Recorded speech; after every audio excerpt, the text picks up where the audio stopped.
Do you cry silently while everyone else in the room stays completely dry-eyed? Does one offhand comment from a coworker sit with you for 3 days while they've already forgotten they said it? Have you ever been told to calm down, stop being so sensitive, or stop making everything such a big deal?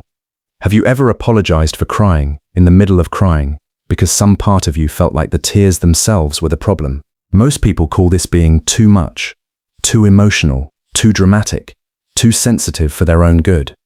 But the truth is, this isn't a character flaw, a lack of self-control, or a sign that something is wrong with you.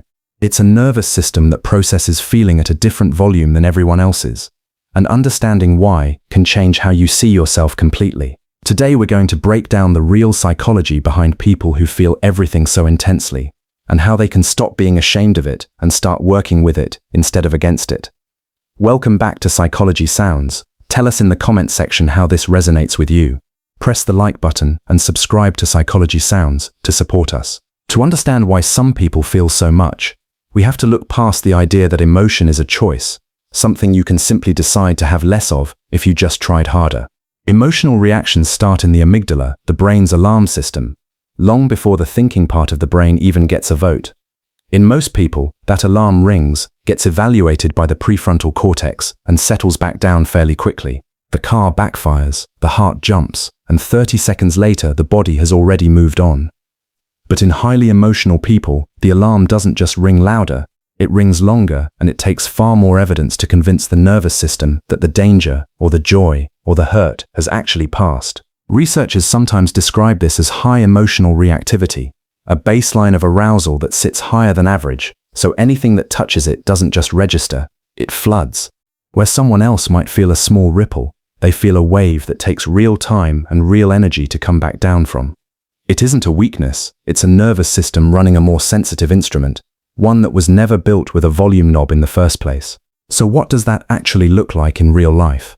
Let's break down the signs. Sign 1. Small things hit like big things. A short reply from a friend, a joke that lands slightly wrong, a minor mistake at work that gets pointed out in front of others. For most people, these are footnotes in the day, forgotten by lunchtime. For someone with heightened emotional reactivity, the same event can trigger a full-body response, a racing heart, a tight chest, a wave of shame or hurt that feels completely disproportionate to what actually happened. They know, logically, that it shouldn't feel this big. They can even watch themselves reacting and think, this is too much for what this is. But the body doesn't check with logic first. It reacts. And only afterward does the mind try to catch up and make sense of a response that already happened before permission was ever asked. Sign 2. They cry about everything, not just sadness. This is one of the most misunderstood parts of being highly emotional. They cry when they're overwhelmed at work. They cry when they're deeply moved by a stranger's small act of kindness.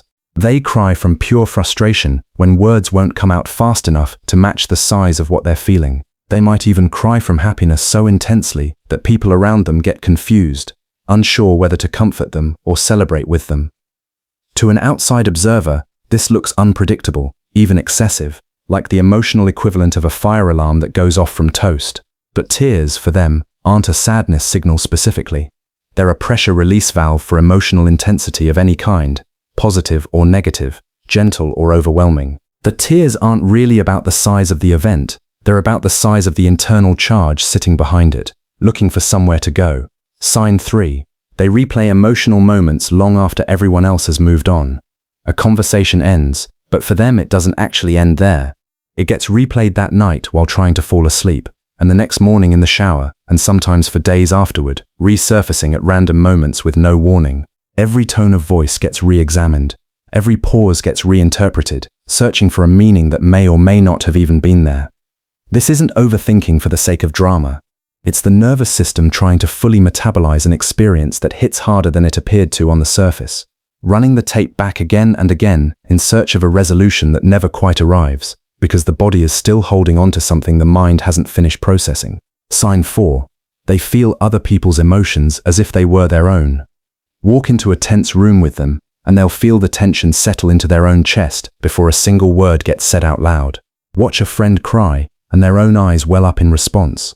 Not necessarily out of conscious sympathy, but something closer to absorption, as if the emotion simply crossed over without asking permission. This links to a well-documented phenomenon called emotional contagion, where one person's affective state transfers to another almost automatically, largely below the level of conscious thought. In highly emotional people, this transfer tends to be stronger and harder to filter out, which means they're not just experiencing their own emotional life day to day, they're constantly metabolizing everyone else's too, absorbing the mood of a room, a friend, a partner, sometimes even a stranger on the train, long before they've had a chance to notice it happening. Here's where it gets painful, because their reactions look bigger than the situation seems to call for. From the outside, the people around them respond with the same tired script, over and over again. Calm down, you're overreacting, it's not that deep.